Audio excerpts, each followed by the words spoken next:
नमस्कार, मैं हूं आपके साथ नावेद माजिद और आप देख रहे हैं सी न्यूज़ भारत। वक्त हो चुका है न्यूज़ बुलेटिन का, जिसमें हम जानेंगे कि किसके द्वारा सफाई करके मनाया गया स्वच्छता मिशन। मुख्यमंत्री भूपेश बघेल किस महाधिवेशन में पहुंचे, साथ ही जानेंगे कि कहां नमाज अदा करके वापस लौट रहे मुस्लिम समाज के कुछ लोगों पर असामाजिक लोगों के द्वारा किया गया हमला। इन सभी खबरों पर चर्चा करेंगे विस्तार से। सामाजिक न्याय पखवाड़े के अंतर्गत आज 18 अप्रैल को विश्व विरासत दिवस के अवसर पर स्वच्छ भारत मिशन कार्यक्रम के अनुसार स्थानीय निकाय प्रकोष्ठ के जिला सह संयोजक सभासद जयप्रकाश यादव द्वारा आयोजित टांडा हनुमानगढ़ी घाट पर सफाई एवं सफाई कर्मियों के अभिनंदन का कार्यक्रम मुख्य अतिथि यशस्वी पूर्व जिला अध्यक्ष कपिल देव वर्मा के नेतृत्व में संपन्न हुआ, जिसमें हनुमानगढ़ी मंदिर परिसर की सफाई व घाट पर विशेष रूप से सफाई का कार्य किया गया। कार्यक्रम में प्रमुख रूप से जिला उपाध्यक्ष रमेश चंद्र गुप्ता, जिला मीडिया प्रभारी वाल्मीकि उपाध्याय, व्यापार प्रकोष्ठ के जिला संयोजक शंकर गुप्ता, प्रांतीय नेता रामसूरत मौर्य, राधे श्याम वर्मा व अन्य लोग उपस्थित रहे। अंबेडकर नगर से कैमरा पर्सन धीरेन्द्र नाथ वर्मा के साथ अजय कुमार उपाध्याय की रिपोर्ट। गरियाबंद जिले के चुरा तहसील मुख्यालय से लगे हुए ग्राम बोडरा भादा में अखिल भारतीय गौड़ समाज केंद्रीय समिति वृंदावन राज गरियाबंद के तत्वाधान में सामाजिक महाधिवेशन का प्रथम दिवस 16 अप्रैल को प्रारंभ हुआ, जिसमें सामाजिक बंधुओं एवं सामाजिक पदाधिकारियों द्वारा सामाजिक क्रियाकलापों पर विशेष चर्चा की गई। द्वितीय दिवस आज 17 अप्रैल को प्रदेश के मुख्यमंत्री भूपेश बघेल मुख्य अतिथि के रूप में उपस्थित हुए। कार्यक्रम की अध्यक्षता संसदीय सचिव शिशुपाल सूरी व विशिष्ट अतिथि पूर्व विधायक ओंकार शाह, मंत्री डॉक्टर प्रेम साय टेकाम, संसदीय सचिव इंद्र शाह मंडावी, विधायक अनूप नाग व अन्य लोग उपस्थित रहे। छत्तीसगढ़ सरकार कर रही है और अभी मानव महासभा के द्वारा गरियाबंद में जिला मुख्यालय में 1,07,07,000 रुपये के भैया खैरागढ़ में जीत का सबसे बड़ा फैक्टर क्या मानते हैं? देखिए, सरकार के योजनाओं का वहाँ के लोगों ने मुहर लगाया है। जिला बनाना एक कारण हो सकता है, वो भी फैक्टर है, लेकिन जो छत्तीसगढ़ सरकार के जो लगातार जो काम किए हैं, न्याय योजना हो, गोधन न्याय योजना हो, या गरीबों को 35 चावल देने की बात हो, लघु खरीदी की बात हो, बारिश को सस्ता देने की बात हो, शहरी और ग्रामीण विकास की बात हो, सब काम हम लोग कर रहे हैं। कोरोना जैसे संकट काल में भी सरकार मुस्तैदी के साथ खड़ी रही आम जनता के साथ। छत्तीसगढ़ से सी न्यूज़ संवाददाता मनोज गोस्वामी की रिपोर्ट। गरियाबंद विकासखंड के ग्राम मालगांव निवासी 55 वर्षीय श्रावणी कंवर का दोनों पैर में तकलीफ होने के कारण हाथ के बल मुश्किल से घसीट कर चलती हैं। लगभग 1.5-2 वर्षों से श्रावणी कंवर हाथ के बल घसीट कर चल जैसे तैसे अपना जीवन चला रही हैं। श्रावणी का एक बेटा है जो मजदूरी कर माँ बेटे दोनों जीवन यापन कर रहे हैं। पैसे नहीं होने के कारण श्रावणी का इलाज नहीं कर पा रहे हैं।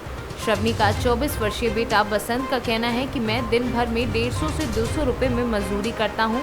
मेरी आर्थिक स्थिति ठीक नहीं होने के कारण मेरी मां का इलाज नहीं करा पा रहा हूं। इसका मुझे बहुत दुख है। सोसाइटी से राशन सामान लेना और पेंशन लेने जाने में सुविधा नहीं होने के कारण बहुत परेशानी होती है।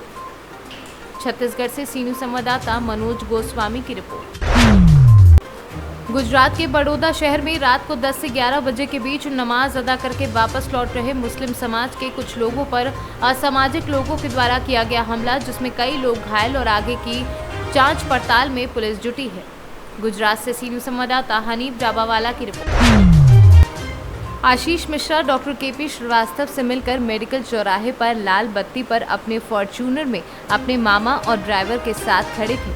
अचानक पीछे से बुलेट सवार 3 लोग पीछे से गाड़ी में धक्का मार के जबरन लड़ाई का माहौल बनाया। चौराहे पर ही पहले से घात लगाए उन्हीं के सहयोगी 4 से 5 अन्य लोग जो बेसबॉल का डंडा और अन्य हथियार लिए हुए आशीष और उनके मामा के ऊपर हमला कर दिया, जिससे लिखित सूचना तहरीर जॉर्ज टाउन थाने में दी गई है। कल सुबह 11:30 बजे करीब मैं घर से डॉक्टर केपी श्रीवास्तव जी के यहाँ MSc का चुनाव समाप्त हुआ, वो उन्हीं को बधाई देने के लिए मैं गया था उनके घर। लगभग आधे घंटे में यहाँ बैठा था। उसके बाद 5 बजे में निकला तो एक बुलेट सवार पीछे से आया और मेडिकल चौराहे तक पहुँचते लाल बत्ती से जो गाड़ी अपनी रुक गई। फॉर्चूनर से मैं था, और पीछे से भी धक्का मारा तो आदमी अमूमन पीछे देखता है। जब मैं पीछे गया देखने, गाड़ी का गेट खोला तो अचानक वो हाथापाई शुरू हो गई। उधर से 4 लड़के और आ गए, दूसरी तरफ से 4 लड़के आ गए, लगभग 12 लोगों ने बाकायदा बेसबॉल के डंडे, हॉकी इस टाइप के हथियार लिए। कहीं मारा भी है? और हाँ, ये उन्होंने काफ़ी सर पे वार किया, लेकिन हाथ लगा दिया मैंने ऐसे, तो उनका डंडा तो टूट गया और उसकी वजह से शायद मैं बच गया। फिर अचानक से मैं अपना गेट, क्योंकि मेरी गाड़ी का खुला था, मैं गाड़ी के अंदर प्रवेश किया, तो क्योंकि मेरा नाम पिस्टल है, तो उनके दिमाग में आया होगा, क्योंकि बाकायदा ये प्लान के तहत हुआ, तो निश्चित तौर पर उनको जानकारी होगी। तो मैं जैसे ही अंदर घुसा तो उनके दिमाग में जो चीज़ें आई हो, तुरंत ही उसमें से एक लड़के ने कहा कि निकाल डाले को पिस्टल, मार दे गोली। लेकिन ये कहने के बावजूद भी वो क्या लग रहा है, क्योंकि चुनाव पंचायत चुनाव में भी कई बार विवादों में नाम आया है, क्या लग रहा है, पुराना कोई रंजिश या फिर विवाद कोई ऐसा? इसलिए ब्लॉक प्रमुख का चुनाव में लड़ा था। हाँ, उसके बाद फिर MLA के चुनाव भी तुरंत ही हो गए। तो है तो कुछ न कुछ राजनीतिक ही पहल, क्योंकि वैसे मेरा धंधा कोई नहीं, ना मैं बालू का काम करता हूँ, ना मैं दारू का काम करता हूँ, तो है तो कुछ राजनीतिक, लेकिन किसी व्यक्ति का भी नाम लेना ठीक नहीं है। फुटेज में वहाँ मेडिकल चौराहे की बात है, फुटेज में सब सामने है। किस उम्र के लड़के लग रहे थे वो? आप यूनिवर्सिटी के लड़के थे। प्रयागराज से सीनू संवाददाता आयुष श्रीवास्तव की रिपोर्ट। ढवारसी गंगेश्वरी ब्लॉक की साथलपुर की गौशाला का क्षेत्रीय विधायक व SDM ने औचक निरीक्षण किया। गौशाला की हालत को देखकर विधायक व SDM का पारा हाई हो गया। इसमें संबंधित कर्मचारियों को गौशाला की हालत सुधारने को कहा और गौशाला में चारे की व्यवस्था न होने के कारण गुस्सा जाहिर किया। आपने आज साथलपुर गौशाला का निरीक्षण किया है, क्या है? जिलाधिकारी महोदय के निर्देश पर और शासन की शीर्ष प्राथमिकताओं में शामिल गौशालाएं और उनका रखरखाव है, उन दोनों को मैंने देखा है आज। प्रथम मैं गुरेठा जो गौशाला थी, माननीय विधायक जी के साथ वहाँ का निरीक्षण किया और आवश्यक दिशा निर्देश राजस्व टीम को दिए और JCB की संख्या बढ़ाने के लिए वहाँ निर्देशित किया गया। दूसरा, उसके बाद हम लोग यहाँ साथलपुर आए। साथलपुर में सफाई की व्यवस्था बहुत ही ख़राब है और पशुओं को जो चारा दिया जा रहा है उसकी गुणवत्ता भी ठीक नहीं थी। अपने सामने अपनी देख रेख में अभी चारा डलवाया मैंने। एक पशु बीमार था, उसके लिए चीफ वेटरनरी ऑफिसर से बात करके अभी डॉक्टर्स की टीम बुलाई है, उनका इलाज कराया जाएगा। और पूरा जो टैंक ख़राब बताया जा रहा है, इसकी सफाई करा के इसे दोबारा से इसकी मरम्मत करा के इसे चालू करा के पेयजल की आपूर्ति को सुनिश्चित किया जाएगा। इन सब जो कमियां हैं उनके बारे में संबंधित को निर्देशित कर दिया है, BDO साहब को बता दिया गया है और समय समय पे हम लोग यहाँ का निरीक्षण करते रहेंगे। अमरोहा से सीनू संवाददाता रामवीर सिंह की रिपोर्ट। गरियाबंद में दोस्तों के साथ पिकनिक मनाने गए एक छात्र की डूबने से मौत हो गई। गरियाबंद कुकदा डैम में गुरुवार को यह हादसा हुआ। मृतक का नाम रीता कुमारी 27 वर्षीय मगरडोल बताया जा रहा है। वहीं डैम में डूबे 2 लोगों की तलाश जारी है। पिकनिक मनाने आए हुए थे, इस दौरान कुछ लोग पानी में उतर गए थे, जिस दौरान ये हादसा हुआ जिसमें 3 लोग डूब गए, जिसमें से एक महिला 2 पुरुष थी। उसमें से एक महिला की डेड बॉडी हमें मिल गई है, बाकी 2 पुरुषों जो डूब गए हैं उनकी तलाश जारी है। छत्तीसगढ़ से सीनू संवाददाता मनोज गोस्वामी की रिपोर्ट। इदारे शरिया झारखंड के नाज़िम आला मौलाना कुतुबुद्दीन रिजवी की हिदायत पर रविवार को लातेहार जिलाध्यक्ष शमसुल हुदा के नेतृत्व में इदारे शरिया झारखंड का 12 सदस्यीय एक प्रतिनिधि मंडल 10 अप्रैल 2022 को लोहरदगा के कुजरा मोड़ पर मॉब लिंचिंग के शिकार मृतक अमान अंसारी व सलामत अंसारी के गांव लातेहार जिला थाना चंदवा के बोदा गांव पहुंचकर पूरी स्थिति का जायजा लिया और मृतक अमान अंसारी की विधवा पत्नी शाहीना खातून को घर पहुंचा हेतु 65,000 रुपये चावल, दाल, आलू, कपड़े से मदद की ताकि विधवा अपने 5 यतीम बच्चों के साथ रमज़ान और आने वाली ईद उल फितर में घर की ज़रूरी चीज़ें हासिल कर सके। झारखंड से सीनू संवाददाता मोहम्मद अशरफ के साथ मोहम्मद शाहिद की रिपोर्ट।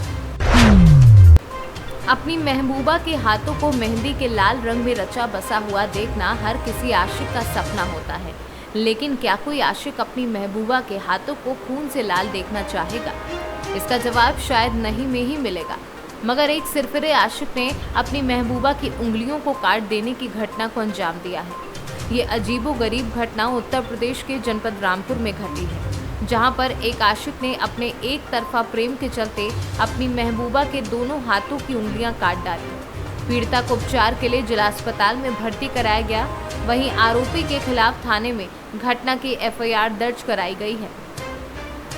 मैं जनता हॉस्पिटल में काम करती थी और वहाँ पे ये भी काम करता था। 25 नवंबर से मैंने ज्वाइनिंग किया था हैं ज्वाला नगर में। तो ये आगापुर का रहने वाला है लड़का है और ये मुझसे प्यार करता है कह रहा था। इसकी बीवी से इसकी लड़ाई हुई थी ना, तो इसकी बीवी ने FIR लिखवाई थी कि इनका प्रेम प्रसन्न चल रहा है, पर ऐसी कोई भी बात नहीं है। इनने अपनी बीवी को धमकी दे मारता पीटता था, फिर इनने FIR लिखवाई हम दोनों के नाम इसकी बीवी ने। तो फिर थाने वालों ने फिर मैंने अपने बयान दिए, वहाँ पे रिपोर्ट करवाई तो फिर उसको गिरफ्तार किया पुलिस वालों ने। तो उसकी बीवी ने उसे छुड़वा दिया धीरेन्द्र को। हाँ क्यों? पता नहीं। क्या कहते हैं तुम? मैं शादी करना चाहता हूँ। किससे? मेरे से। तुमने क्या और बल्कि इसकी शादी हो रखी है, 3 बच्चों का बाप है ये। तो तुमने क्या कहा? मैंने मना कर दिया। तो फिर आज क्या हुआ? कल शाम 7 बजे मेरे घर आया, कुंडी खटखटाई हैं, तो मैंने खोला तो इनने पीछे से मुझे वो दस्सी मार दी सिर में। मेरा सिर फूट गया, खून हो गया और फिर दोनों हाथ काट दिए, मुझे खींच के ले गया। ये धीरेन्द्र यादव नाम का लड़का है, अपने 3 साथियों के साथ एक लड़की के घर पर गया और उसके साथ छेड़छाड़ की और उसे ले जाने का प्रयास करने लगा। घर वाले आ गए तो उसने लड़की पर हमला कर दिया। इस संदर्भ में थाना सिविल लाइन पर मुकदमा पंजीकृत किया गया और जल्दी ही अभियुक्तों की गिरफ्तारी की जाएगी। किन धाराओं में किया है? ये 452, 324 और अन्य धाराएं अपहरण की गई सब। तो इसमें लड़की चोटिल हुई है? हाँ लड़की, हाँ जो मैंने बताया उसने हमला कर दिया था धीरेन्द्र यादव ने लड़की। इसमें कुछ ऐसी सूचना है FIR था इन लोगों में आपस में पहले से जान पहचान थी? हाँ कुछ इस तरह का सुना गया है अभी, और इसमें गहराई से जानकारी करेंगे कि लड़का और लड़की में कुछ इस तरह। रामपुर से सीनू संवाददाता साजिद खान की रिपोर्ट। सोनभद्र थाना क्षेत्र के अंतर्गत सिंदुरिया पुल पर 16 चक्का हाईवा और टिपर में आमने सामने की भिड़ंत हो गई, जिसके बाद टिपर चालक बुरी तरह से स्टीयरिंग में फंस गया। सूचना मिलते ही मौके पर पहुंचे प्रभारी निरीक्षक KK सिंह ने लोगों की मदद से कड़ी मशक्कत के बाद फंसे चालक राजेश यादव को बाहर निकाल तत्काल चौपन सामुदायिक स्वास्थ्य केंद्र में भर्ती कराया। चिकित्सकों के मुताबिक चालक का पैर पूरी तरह से जख्मी हो गया है, जिसे बेहतर उपचार के लिए जिला अस्पताल रेफर कर दिया गया है। सोनभद्र से सीनू संवाददाता मुस्ताक अहमद की रिपोर्ट। फिलहाल के लिए इस न्यूज़ बुलेटिन में इतना ही। देश और दुनिया की तमाम खबरों के लिए देखते रहिए सी न्यूज़ भारत।